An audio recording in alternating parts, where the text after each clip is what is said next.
네, 오늘 하루 종일 대통령 욕설 발언 관련된 내용들이 계속 나오고 있는데요. 몇 가지만 좀 확인을 하고 가면 좋겠습니다. MBC가 보도하기 전에 민주당의 원내대표가 발언을 했다. 그러므로 MBC와 민주당이 내통을 했다. 이런 주장을 국민의힘에서 하던데 보니까 9시 33분경에 발언을 했습니다. 박홍근 원내대표가. 근데 그 비슷한 시각에 화면 띄워주시죠. 국민의힘의 서울시당 부대변인인 김동하 부대변인이 해당 영상을 올리면서 쪽팔리다. 그래도 힘내십시오. 집단하면 원래 고생입니다. 이런 영상을 MBC 방송 전에 올렸습니다. 그러면 이분은 어떻게 해서 이 영상을 획득했을까요? 답하기가 참 어려우시죠? 아마 이분을 불러봐야지 사실관계를 알 수 있을 것 같은데요. 그래서 그 영상이 결국은 MBC가 유출한 것이다. 또 이런 이야기도 하고 있습니다. 그러면 그게 맞는가를 좀 볼 텐데, 우리 이사장님께서는 그 풀단의 운영 방식이라는 걸 알고 계시죠? 네. 풀단. 예, 알고 있습니다. 네. 특히 이제 해외 순방을 가게 되면, 풀단 운영을 하게 되는데, MBC라는 방송사가 마침 풀단에 이제 선정이 돼서 찍으러 들어갔습니다. 그러면 그 해당 영상물은 MBC의 것입니까? 아니면 공동의 소유입니까? 공동의 소유입니다. 네. MBC의 것이 아니죠? 네. 네. 그리고 찍는 즉시 MBC만 단독으로 보도할 수 있습니까?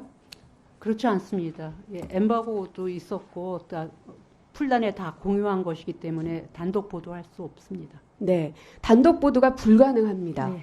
풀단의 운영 방식이 무엇인지는 아주 상식 중의 상식인데 이것조차 알면서 모르는 척 하는 것인지 아니면 정말로 몰라서 그러는 것인지 그래서 국민들께서 현재 정부 여당이 무능하다라는 평가를 하고 계신 게 아닌가 싶습니다.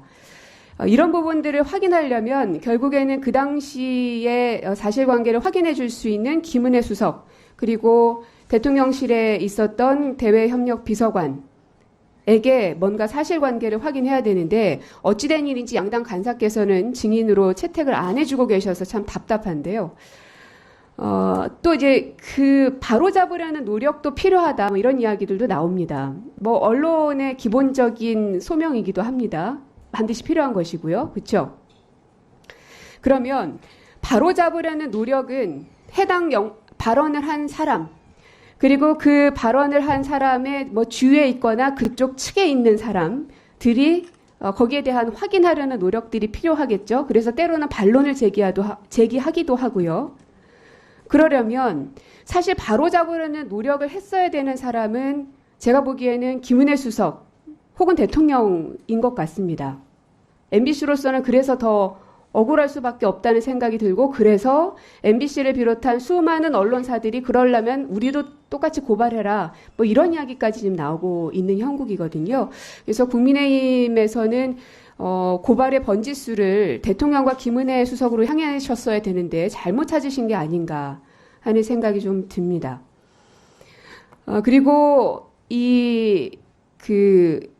88인에 대한 2017년 이후에 부당 정보로 뭔가 이제 불이익을 받았다 하면서 88인이라는 숫자가 오늘 여러 번 나왔습니다.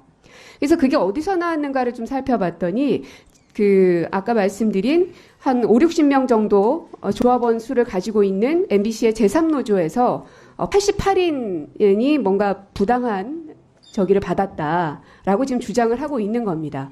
그러면 그것이 사실인지 아닌지에 따라서 MBC라는 언론사가 신뢰성이 있는 언론인지 아닌지가 또 판가름되기 때문에 박문진 이사장님으로서는 이 사실관계를 좀 확인해 보셔야 될 의무도 있는 것 아닌가요? 예, 그 88인이 존재하는 건지?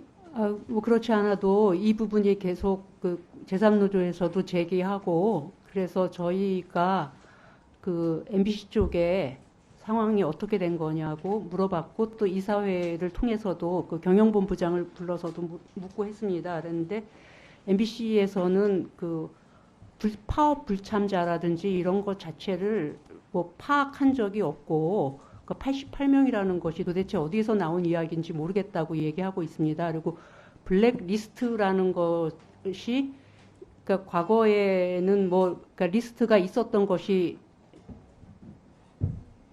확인됐었습니다만 이것은 블랙리스트라는 것 자체로서 존재하지 않는다.